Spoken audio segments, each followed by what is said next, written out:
이사야 66장 1에서 24절 말씀입니다. 66장.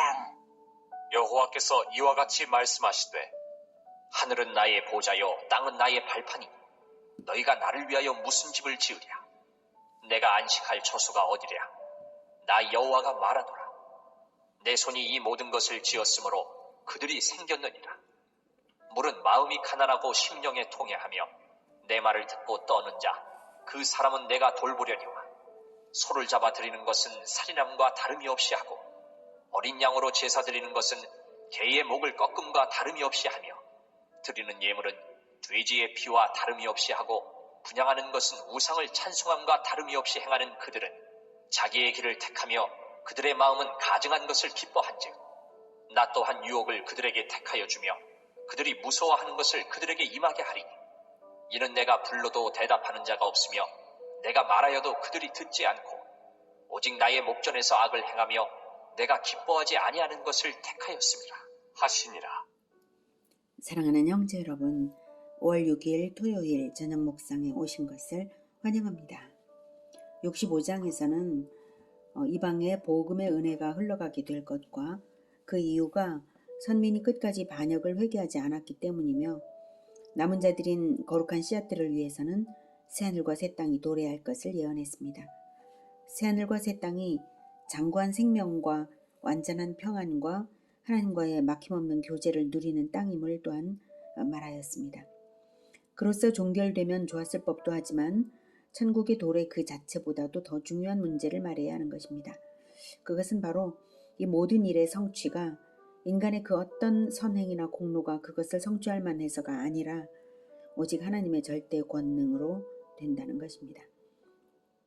그러므로 구원과 축복을 누릴 자는 회개를 거쳐서 절대 순복과 겸손으로 하나님 앞에 나아가야 하는 것이지 조금이라도 자기 의의가 하나님을 돕기라도 하는 양 착각을 해서는 안 되는 것입니다.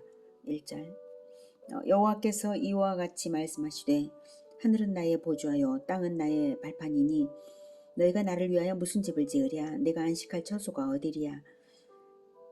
하나님은 원체 온 우주에 편재하신 분이십니다. 그런데 선민 이스라엘의 성막과 성전을 두어서 지성소의 작디 작은 속죄소에 보좌를 두셨던 것은 겸손하신 하나님이 이스라엘과 임마누엘 하심을 보여주기 위하여서 역사의 한 시기 동안 두셨던 것입니다. 이스라엘이 성전을 지었다고 해서 자기들이 하나님의 보좌와 처소를 지었다고 생각한다면 착각입니다. 그러므로 새하늘과 새 땅은 오직 하나님께서 단독적으로 이루시는 거대한 창조 사역인 것이지 인간이 한 끝이라도 도움을 드렸다고 자부할 여지는 전혀 없습니다. 오히려 인간은 회개를 하면 다행인 존재이고 회개를 하지 않는 한은 그들이 드리는 속죄의 제물들조차 살생의 증거밖에 되지 않는 것입니다. 2절 나 여호와가 말하노라. 내 손이 이 모든 것을 지었으므로 그들이 생겼느니라. 물은 마음이 가난하고 심령에 통회하며 내 말을 듣고 떠는 자 그 사람은 내가 돌보려니와 소를 잡아 드리는 것은 살인함과 다름이 없이 하고 어린 양으로 제사 드리는 것은 개의 목을 꺾음과 다름이 없이 하며 드리는 예물은 돼지의 피와 다름이 없이 하고 분향하는 것은 우상을 찬송함과 다름이 없이 행하는 그들은 자기의 길을 택하며 그들의 마음은 가증한 것을 기뻐한즉 회개를 하지 않는 한 제사조차도 살생일 뿐입니다. 이렇게 외식적인 제사를 드리는 자들은 하나님 앞에서 가증한 자들이고 그들은 가증한 것을 기뻐합니다. 그러므로 대접받으신 대로 대접해 주시는 진리 하나님께서 동일한 방식으로 보응을 하십니다. 4절 나 또한 유혹을 그들에게 택하여 주며 그들이 무서워하는 것을 그들에게 임하게 하리니 이는 내가 불러도 대답하는 자가 없으며 내가 말하여도 그들이 듣지 않고 오직 나의 목전에서 악을 행하며 내가 기뻐하지 아니하는 것을 택하였음이라 하시니라. 회개하는 마음 없이 위선적인 제사를 드리는 자들에게 대한 심판 선언인데요. 여기서 유혹을 주고 무서워하는 것을 임하게 한다 했을 때 유혹과 무서워하는 것은 동일한 대상입니다. 즉 나 또한 유혹을 그들에게 택하여 준다는 것은 하나님이 유혹하신다는 뜻이 아니라 정욕대로 내어버려 두심으로 인하여서 그들이 두려워하는 것이 그들에게 임하게 하신다는 뜻입니다. 왜냐하면 그들이 하나님이 불러도 대답하지 않고 하나님의 말하여도 듣지 않고 전혀 반응을 하지 않았기 때문에 동일한 방식대로 그들을 내버려 두심으로써 유혹이 그들에게 임하여서 유혹대로 그들이 끌려가게 하고 결국은 심판을 당하게 내버려 두시겠다는 뜻입니다. 내버려 두심으로 인하여서 그들이 두려워하는 것이 임하게 된다는 것입니다. 악인들은 이미 자기가 드리는 제사가 위선적인 것을 알고 있었고 심판이 두려웠지만 그럼에도 불구하고 유혹에 스스로 이끌려서 자기를 팔아넘긴 것입니다. 그러므로 내심 두려워하면서도 저지른 그대로 당하게 하시겠다는 것입니다. 이것을 잠언 10장 24절에서는 이렇게 말했습니다. 악인에게는 그의 두려워하는 것이 임하거니와 의인은 그 원하는 것이 이루어지느니라. 이제 5절부터는 참된 자들에 대한 것입니다. 여호와의 말씀으로 말미암아 떠는 자들아, 그의 말씀을 들을지어다. 이르시되 너희 형제가 너희를 미워하며 내 이름으로 말미암아 너희를 쫓아내며 이르기를 여호와께서는 영광을 나타내사 너희 기쁨을 우리에게 보이시기를 원하노라 하였으나 그들은 수치를 당하리라 하셨느니라. 떠드는 소리가 성읍에서부터 들려오며 목소리가 성전에서부터 들리니 이는 여호와께서 그의 원수에게 보응하시는 목소리로다. 시온은 진통을 하기 전에 해산하며 고통을 당하기 전에 나말을 낳았으니 이러한 일을 들은 자가 누구이며 이러한 일을 본 자가 누구이냐. 나라가 어찌 하루에 생기겠으며 민족이 어찌 한순간에 태어나겠느냐. 그러나 시온은 진통하는 즉시 그 아들을 순산하였도다. 여호와께서 이르시되 내가 아이를 갖도록 하였은즉 해산하게 하지 아니하겠느냐. 내 하나님이 이르시되 나는 해산하게 하는 이인즉 어찌 태를 닫겠느냐 하시니라. 예루살렘을 사랑하는 자들이여 다 그 성읍과 함께 기뻐하라. 다 그 성읍과 함께 즐거워하라. 그 성을 위하여 슬퍼하는 자들이여 다 그 성의 기쁨으로 말미암아 그 성과 함께 기뻐하라. 네, 5절에 너희 형제가 너희를 미워하며 내 이름으로 말미암아 너희를 쫓아내며, 네, 소위 여호와의 선민이라는 자들이 위선되게도 진실한 신앙인들을 쫓아내면서 이르기를 여호와께서는 영광을 나타내사 너희 기쁨을 우리에게 보이시기를 원하노라. 이렇게 조롱한 것입니다. 그러나 결국 그들은 수치를 당하리라 하고 참된 자들에게 위로를 주십니다. 6절 떠드는 소리 그리고 목소리, 성전에서 나오는 목소리, 이것은 성읍 파괴의 현장에서 내지르는 절규를 뜻합니다. 위선자들을 여호와의 원수라고 하시죠. 여호와의 원수에게 보응하시는 목소리다. 예루살렘 성읍 안에서부터, 성전 안에서부터 절규하는 목소리가 들리게 하시는데 여호와께서 그의 원수에게 보응하시는 거라고 하십니다. 참된 자들은 그들에 의해 이미 성읍 밖으로 쫓겨난 상태이고요. 그들에 대해서는 그렇게 고통으로 성읍 안에서 절규하게 하지만 참된 자들은 고통 없는 순산을 한다고 하십니다. 7절 시온은 진통을 하기 전에 해산하며 고통을 당하기 전에 나말을 낳았으니, 네. 시온은 그리스도의 법도대로 다스림받는 공동체를 말하고요. 신약에서 교회 공동체를 그리스도의 신부라고 하듯 구약시대 마찬가지로 참된 신앙의 공동체는 그리스도의 신부입니다. 그래서 생명의 열매를 낳았는데요. 진통을 하는가 싶더니 어느새 생명의 열매를 낳았다는 것입니다. 8절 이러한 일을 들은 자가 누구이며 이러한 일을 본 자가 누구이냐. 나라가 어찌 하루에 생기겠으며 민족이 어찌 한순간에 태어나겠느냐. 그러나 시온은 진통하는 즉시 그 아들을 순산하였도다. 네, 참된 공동체가 낳은 아들은 다름 아닌 새로운 나라요, 새로운 민족이었습니다. 정말 나라와 민족이 한순간에 태어날 수는 없는 것이죠. 그런데 시온 공동체가 진통하는 즉시 그 아들을 순산하였도다라는 것은 썩어버린 선민과는 다른 새로운 공동체를 배태하기 위해서 예루살렘 파괴와 유다 멸망과 바벨론 포로라는 고난을 하나님께서 사용하시는데요. 산과도 같은 그 고난의 여정을 잘 인내하면 한순간에 새 시온 공동체가 태어날 것을 믿으라는 뜻입니다. 나라가 생겨난다. 새로운 나라가 조성이 되어서 새로운 나라가 출발이 된다. 이것을 비전으로 주시는 것이죠. 정말 이 예언 후에 바벨론 포로기를 거쳐서 바사왕 고레스의 도움으로 유다는 아무런 수고와 고통 없이 어느 날 갑자기 귀환하여서 한민족을 이루고 성전을 건축하고 예루살렘 공동체를 형성한 것입니다.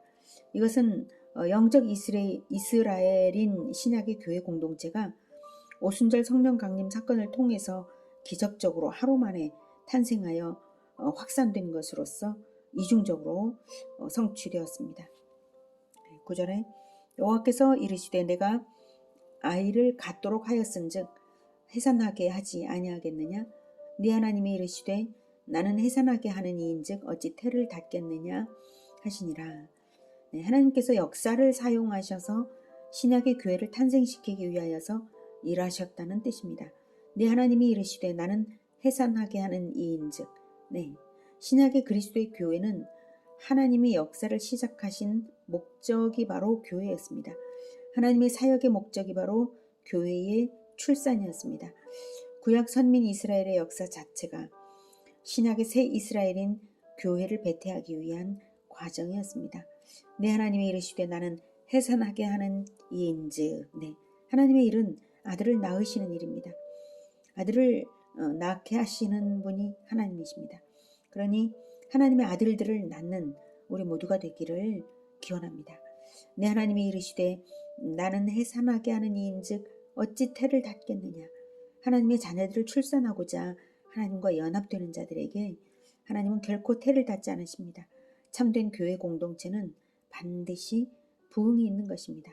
가난한 마음으로 하나님과 뜨겁게 연합하는 자들은 반드시 영적 자녀들을 낳고 부흥을 하는 것입니다. 10절 예루살렘을 사랑하는 자들이여 다 그 성읍과 함께 기뻐하라 즐거워하라. 네, 드디어 하나님이 목적하신 새 시온 공동체가 탄생했으니 이제 그 성읍과 함께 기뻐하라 하십니다. 그리스도가 다스리시는 새 예루살렘 공동체는 기쁨의 근원이 되고요. 그 성과 함께 있는 한 기쁨이 충만하게 될 것입니다. 하나님께서 그렇게 탄생시키셨기 때문에 기뻐하면 하나님이 기쁨을 공급하신 것입니다. 그러므로 교회는 늘 기쁨이 충만한 것이 당연하고 정상이죠. 늘 잔치하는 교회가 되기를 기원합니다. 11절 너희가 젖을 빠는 것 같이 그 위로하는 품에서 만족하겠고 젖을 넉넉히 빤 것 같이 그 영광의 풍성함으로 말미암아 즐거워하리라. 여호와께서 이와 같이 말씀하시되 보라 내가 그에게 평강을 강같이 그에게 문 나라의 영광을 넘치는 시내같이 주리니 너희가 그 성읍의 젖을 빨 것이며 너희가 옆에 안기며 그 무릎에서 놀 것이라. 어머니가 자식을 위로함같이 내가 너희를 위로할 것인즉 너희가 예루살렘에서 위로를 받으리니 너희가 이를 보고 마음이 기뻐서 너희 뼈가 연한 풀의 무성함 같으리라. 여호와의 손은 그의 종들에게 나타나겠고 그의 진노는 그의 원수에게 더하리라. 네, 마치 어머니 따뜻한 품에서 만족스럽게 젖을 빨고 무릎에서 노는 어린 아기처럼 그렇게 예루살렘에서의 삶이 안식과 평화와 풍요와 만족을 누린다는 것입니다. 게다가 그것이 작고 단순한 규모가 아니라 문나라의 영광을 넘치는 시내같이 주리니 너희가 그 성읍의 젖을 빨 것이며 라고 열방에서 나온 교회 공동체들로 인해서 성읍의 영광이 넘친다는 것이고요. 열방이 젖을 빨고 열방이 옆에 안기며 그 무릎에서 놓을 것이라는 것입니다. 무슨 뜻인가요? 열방을 제자 삼고 열방에서 영적인 자녀를 낳도록 복음화하라는 뜻이죠.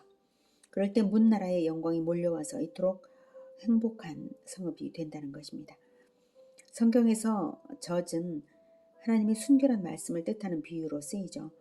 하나님의 순결한 말씀의 풍성함으로 인해서 온 열방의 영광과 풍요를 누리게 하실 것을 말씀하시는 것입니다. 새 예루살렘의 모습이 6절에 나타난 위선자들의 운명과 너무나 대조적이죠. 여호와의 손은 그의 종들에게 나타나겠고, 네, 여호와의 진노는 그의 원수에게 더하리라. 네. 하나님께서 진노와 능력의 손을 각각 그 대상을 선명하게, 하나님의 진노의 대상과 능력의 손의 대상이 각각 선명하게 다르기 때문에 성읍에서 쫓아내던 자들과 여호와의 이름 때문에 쫓겨나던 자들이 각각 이렇게 극명하게 달라지는 것입니다. 자, 이제 이렇게 새 예루살렘을 조성하시고 나서 역사의 최종 장면을 보여주십니다. 15절. 보라, 여호와께서 불에 둘러싸여 강림하시리니 그의 수레들은 회오리 바람 같으리로다. 그가 혁혁한 위세로 노여움을 나타내시며 맹렬한 화염으로 책망하실 것이라. 여호와께서 불과 칼로 모든 혈육에게 심판을 베푸신즉 여호와께 죽임당할 자가 많으리니 스스로 거룩하게 구별하며 스스로 정결하게 하고 동산에 들어가서 그 가운데에 있는 자를 따라 돼지고기와 가증한 물건과 쥐를 먹는 자가 다 함께 망하리라. 여호와의 말씀이니라. 내가 그들의 행위와 사상을 아노라. 네, 최후 심판을 행하시는 여호와이십니다. 모든 혈육에게 심판을 베푸신다라고 하는 것은 혈육을 위하여 살았던 자들, 그 영혼이 새롭게 함을 받지 못한 자들에게 심판을 베푸신다는 것입니다. 17절에 스스로 거룩하게 구별하며 스스로 정결하게 하고서 경건을 가장할지라도, 그렇게 경건을 가장할지라도 결국 우상숭배를 하는 자들도 다 멸망합니다. 동산에 들어가서 그 가운데 있는 자를 따라 돼지고기와 가증한 물건과 쥐를 먹는 자. 여기서 돼지고기, 쥐는 먹지 않도록 율법에 금지되어 있는 부정한 것들입니다. 가증한 물건은 우상의 제단에 바쳐진 제물의 고기를 말합니다. 금지된 행위를 하되 동산에 들어가서 그 가운데 있는 자를 따라 한다는 것은 에덴 동산 가운데에 선악과의 또아리를 틀고 있던 옛뱀 마귀를 따라서 금지된 행위를 했다는 뜻이죠. 그런 자들은 아무리 처음에 스스로 거룩하게 구별하며 스스로 정결하게 했을지라도 결국 마귀에게 자기를 팔아버린 자들이므로 광선 같은 눈을 가진 여호와께서 내가 그들의 행위와 사상을 아노라 하심으로 다 마귀와 함께 망하리라고 하십니다. 그들은 다 망할지라도 여호와의 백성은 온 열방에서 몰려옴으로 결코 부족하지 않을 것입니다. 18절. 때가 이르면 문 나라와 언어가 다른 민족들을 모으리니 그들이 와서 나의 영광을 볼 것이며 내가 그들 가운데서 징조를 세워서 그들 가운데서 도피한 자를 여러 나라 곧 다시스와 뿔과 활을 당기는 룻과 및 두발과 야완과 또 나의 명성을 듣지도 못하고 나의 영광을 보지도 못한 먼 섬들로 보내리니 그들이 나의 영광을 문 나라에 전파하리라. 네, 여기서 나의 영광과 징조를 베푼다고 하셨어요. 징조를 보내어서